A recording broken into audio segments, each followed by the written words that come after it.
Welcome, everyone, to the Inclusion Podcast. I'm Dr. Julie Costin. And I'm Dr. Christy Preddy-Franzak. We're so glad you're here as we explore all things inclusion. So whether you're a school leader, an educator, a parent, or simply passionate about inclusion, this podcast is for you. In each episode, we go beyond the usual conversations, diving into what truly makes inclusive education work. Together, let's make a difference, one conversation at a time. Here we go.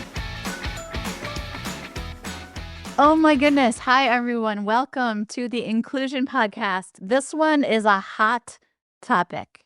And some of you will go, this is not a hot topic for us. Great. Don't listen to it. Honestly, it's only for people who have heard this issue. Some places don't confuse this, and so it's confusing to listen to this. So what's this? Okay. We hear all the time that families say, my school system said that my kid can't be included because they're supported by a paraprofessional in the inclusive classroom, and that means it's a more restrictive placement than a segregated classroom. All right, Julie, you're going to have to say it one more time because there was like double negatives in there or something. Ooh, I know. I'll say it one more time. So we hear that parents will say, my district said Okay.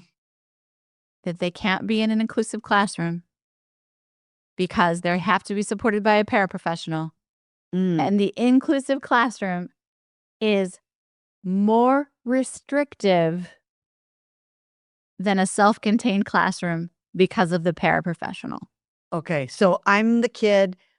My IEP team has decided that I need human support. Yes. Part of my supplementary aid supports and services on my IEP. Yeah. But if I get that in the gen ed classroom, we're thereby making the gen ed classroom more restrictive than if I were in a restrictive environment. So let's imagine that you're listening to this and you're like, never heard of this. I swear to you, just don't listen then. It's fine. Go find another podcast that will work for you better. If you've been told this, we need to help you clear it up. I want to clear this up for every administrator that has said it in the world. These are different things. These things, meaning paraprofessionals, are a supplemental aid support and service. So they fall under this whole list of supplemental aid supports and services. How restrictive an environment is how much access the kid has to general education content, curriculum, and peers. Meaning, the more inclusive the environment, the least restrictive the environment is. Okay, so let's maybe the word inclusive access general, meaning it becomes less restrictive, it becomes more inclusive, the greater access I as a student have to the general education content, curriculum, and peers. That's the only part of the formula that is about restrictiveness, is what Christy just said. How many minutes am I next to kids without disabilities in the general education content with access to the curriculum? Okay? And so when people think about, but wait, I have to give them special education services, let's also remind people that the definition of special education services is to ensure access, participation, and progress in the general education curriculum, content, and peers. You might want the transcript for this episode in the show notes because these are a lot of phrases, but they're all saying the same thing, that restriction, or when Julie and I are promoting inclusive education, we're always saying we're ensuring the right of every student to access general education content, curriculum, and peers, curricular and extracurricular, participate in that, and make progress towards it. Julie, I'll say side note, you bifurcated it. You said there's these two issues. One, you're entitled to supplementary aid supports and services, which can include human supports and services like paraprofessional, and then restriction. Let's go down really quick the rabbit hole of humans aren't support, that support is a verb. We'll link to all those other episodes in the show notes, but we should probably clarify that out of the gate, just like we clarified restriction, that support is a verb, and then keep going. So a lot of times people will say this kid can be included, but they need support. And they think support equals a human being.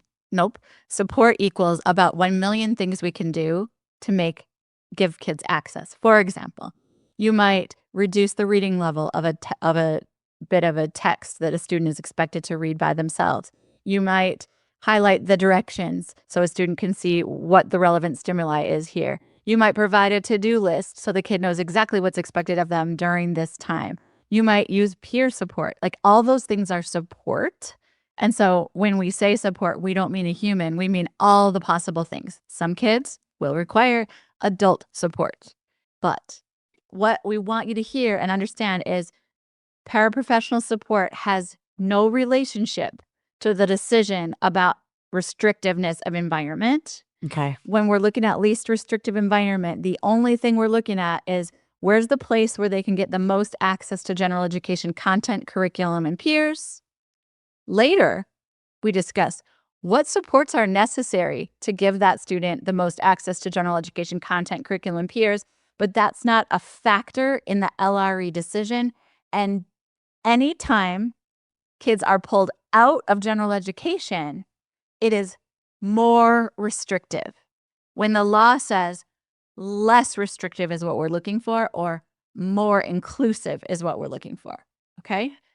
And Julie, before we move on to like what should teams be asking and what kind of shifts they should do and all of that good stuff, when you said, if this hasn't been an issue for you, move on to another episode. Why do people get so confused? I mean, I know you've alluded to it, but can you kind of just say it again? Like, why do some people end up in this spot where they're actually putting a kid in a more restrictive environment, thinking that they're not? Like, why are we doing the opposite?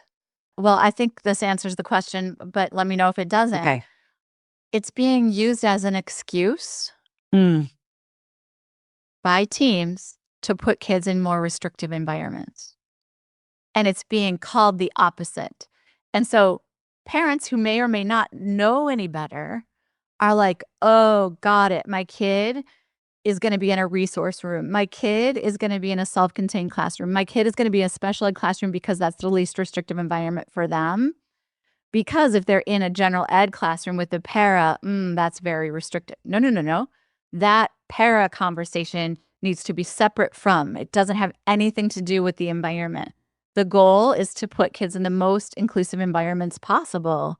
And this is being used to exclude kids with the wrong reasoning behind it. And I think what you're alluding to is this like getting settings mixed up with what is special education versus how we deliver less intrusive supports. Yeah. So just like in general, we start in general education. It's the default, it's the foundation, and then we add supports to make it work. Settings and supports are very different. We never remove a student because they need support. We just bring the support to them. And so people have confused the fact that sometimes paraprofessionals can be considered, if they're not trained well, the support itself can feel restrictive to the student. And what we have to do instead is to train the paraprofessional, teach the paraprofessional to utilize the least restrictive techniques when they're providing supports. Yeah. So even a kid who needs a lot of different types of supports, which could include humans, Yeah. we know supports and services are almost universally portable. Yes. Which means they can be brought to the student. So even if supports and services are currently delivered at a particular building in my district, and it's hard for the district to bring those to where I am as a student, that's a different issue. That's just a logistical challenge the district has, but it doesn't make the gen ed classroom more restrictive because you're bringing in lots of supports and services, even if they're human. That's right. Delivering those. That's right. When I don't have access, participation, and the ability to make progress with general education, content, curriculum, and peers, that makes something restrictive or not. So what do we what do we do? What do we ask at an IEP team meeting? What does a parent say as they advocate for inclusive education? Where do we shift our mindset? What's going on here? Yeah, so a really simple thing to say is separate those things in your mind. The difference between supports and placement. The placement decision is how do we give this student the most access to general education content, curriculum, and peers. And Christy and I would argue it's most of the time the general education classroom. Then the second aspect is what kinds of supports will allow this kid to be as independent as possible. And sometimes that takes maybe a paraprofessional, and that paraprofessional should be trained in independence or interdependence as opposed to velcroing themselves to a student and following them around all day. We can help paras become less intrusive or more intrusive, but they're not about restriction. They're about intrusive supports or not. And we can teach that to help kids be more independent. So essentially, we've got to really, and I'm going to just call out the state of New York. I've got to say it. New York is famous for telling families, nope, this is a more or less restrictive environment because of a paraprofessional. And to say, you've got it wrong.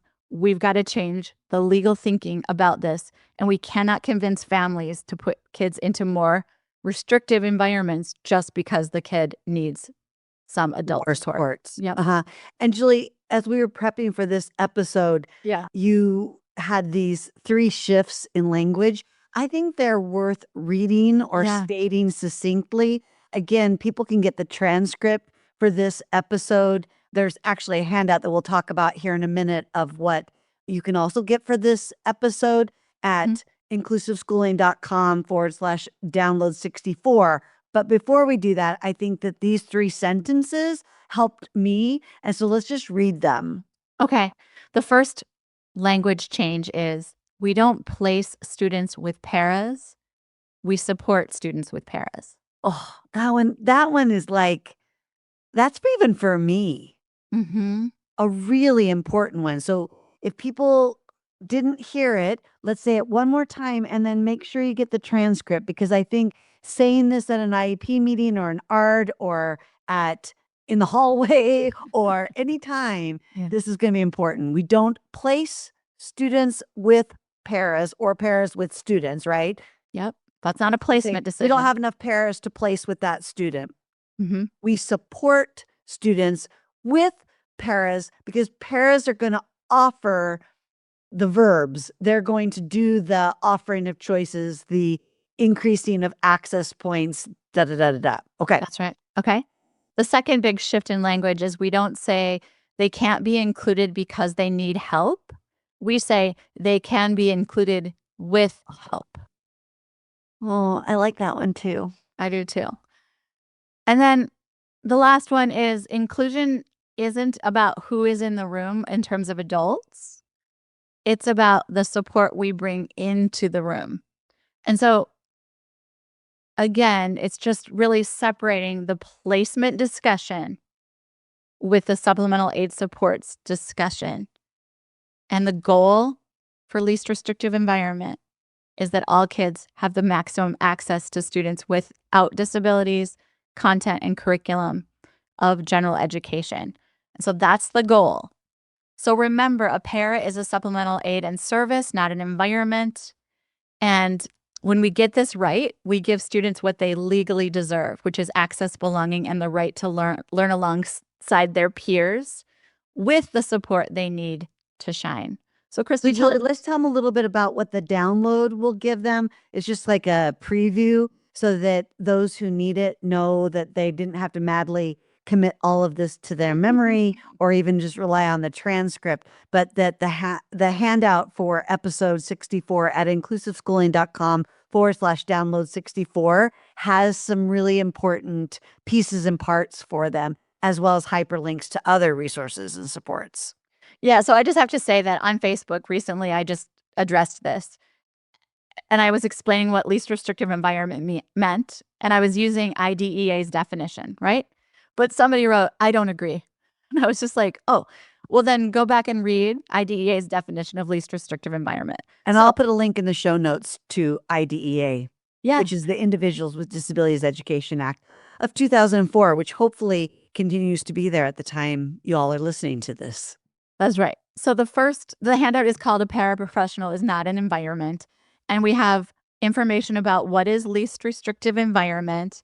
We have information about what are supplemental aid supports and services. We have misunderstandings and inclusive truths. So we've got this nice column side by side. And then the para's role as a supplemental aid and service. We even have IDEA's definition of a supplemental aid and service. And then we have a whole section on what should teams be asking in order to make these decisions and in order to give kids access to the actual least restrictive environment? So I think that the last part of the handout is probably my favorite, Jillian. We can use that as we begin to wrap up the episode. But the handout has this moment where you can just say, what do I do in the moment? So when someone says, this student can't be in general education because they have a para, then you go, okay, I'm going to say to the team or the person, hey, let's pause for a second. Are we confusing support with a setting?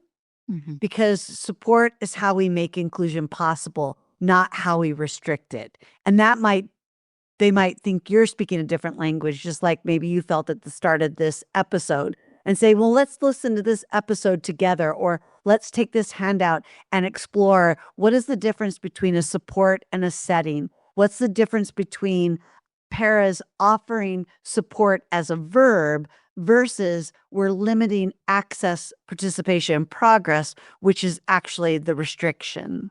Yeah. Yeah. So we hope this hasn't confused you more. We're trying to make this as simple as possible.